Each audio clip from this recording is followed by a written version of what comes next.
મિત્રો સ્વાતિ ઝટકા મશીનમાં ફરી એકવાર આપણું હાર્દિક સ્વાગત છે। આપણે આવી ગયા છીએ ખેડૂતની વાડીએ, જ્યાં વાયરિંગ તો એકદમ ચોક્કસ કરેલું છે, પણ એ ભાઈને ચાર્જિંગનો અવારનવાર પ્રોબ્લેમ આવતો હોય છે। તો ચાર્જિંગ જે એમને સોલાર મૂકી છે એ તમને બતાવું। સોલાર નાખી સાંયો મૂકી છે, જે બે બાજુ સાંયો આવે છે, અને ઝટકા મશીન અહીંયા મૂક્યું છે। જુઓ, સ્વાતિનું ઝટકા મશીન છે। ચાર્જિંગ થાય છે, પણ ચાર્જિંગ બેટરીમાં નથી થતું એવું કહે છે ખેડૂત।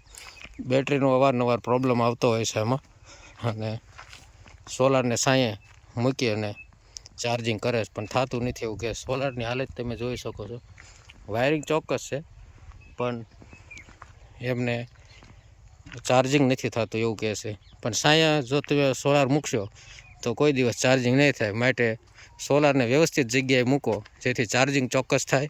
વાયરિંગ તો એક નંબર છે, પણ જો તમે ચાર્જિંગ ચોક્કસ નહીં કરો તો ઝટકા મશીનનું કંઈ મતલબ નથી।